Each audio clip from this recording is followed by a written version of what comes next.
99 TV నేను Lakshmi కబుల్టల్లో details చూద్దాం. చంద్రబాబు నాయుడు సర్కార్ ప్రతిష్టాత్మకంగా తీసుకున్న రాజధాని అమరావతి రీలాంచ్ కార్యక్రమానికి సర్వం కూడా సిద్ధమైపోయింది. నేడు ఏపీ రాజధాని అమరావతి రీలాంచ్ కార్యక్రమానికి ప్రధాని మోదీ హాజరు కాబోతున్నారు. మధ్యాహ్నం 3:30కు అమరావతికి చేరుకోనున్న మోదీ ప్రారంభోత్సవాలు శంకుస్థాపనల అనంతరం బహిరంగ సభలో ప్రసంగిస్తారు. మోదీ సభకు 5 లక్షల మంది జనం వస్తారని అంచనా వేస్తున్నారు కూటమి నేతలు.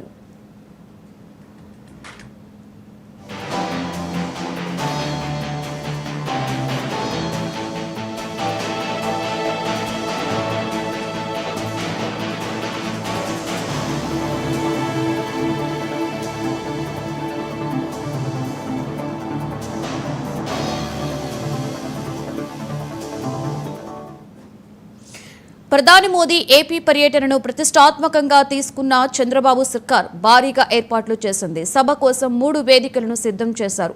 ప్రధాన వేదికపై PM Modi, CM Chandrababu Naidu, deputy CM Pavan కళ్యాణ్తో సహా మొత్తం 14 మంది కూర్చుంటారు. అమరావతి చరిత్ర, సాంస్కృతిక ప్రాధాన్యం, నిర్మాణ ప్రణాళిక, భవిష్యత్ కార్యాచరణ, భూ సమీకరణ విధానం వంటి అంశాలను మోదీకి వివరించేందుకు మెయిన్ డయాస్ వెనుక వైపు అమరావతి పెవిలియన్స్ ఏర్పాటు చేశారు. శాశ్వత హైకోర్టు, సెక్రటరియట్, అసెంబ్లీ భవనాలు, న్యాయమూర్తుల నివాస సముదాయాలు, ఎమ్మెల్యేలు, మంత్రులు, ఆల్ ఇండియా సర్వీసెస్ అధికారుల గృహ సముదాయం నిర్మాణాలకు శంకుస్థాపన చేస్తారు.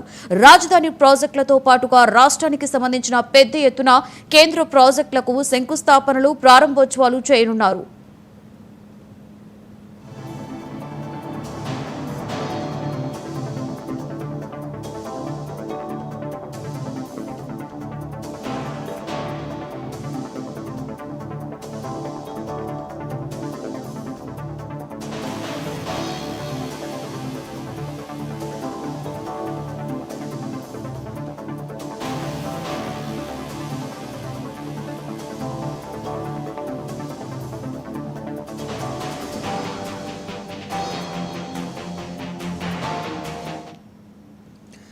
ప్రధాని మోదీ పర్యటనపై ఏపీ మంత్రుల కమిటీ సమావేశమైంది. మంత్రులు నారాయణ, పయ్యావుల కేశవ్, నాదెండ్ల, కొల్లు రవీంద్ర ఏర్పాట్లు, భద్రత, ప్రజలకు కల్పించే సౌకర్యాలపై చర్చించారు. సభా ప్రాంగణాన్ని ఇన్ఛార్జ్ డీజీపీ హరీష్ గుప్తా పరిశీలించారు. భద్రతా ఏర్పాట్లపై ఆరా తీశారు.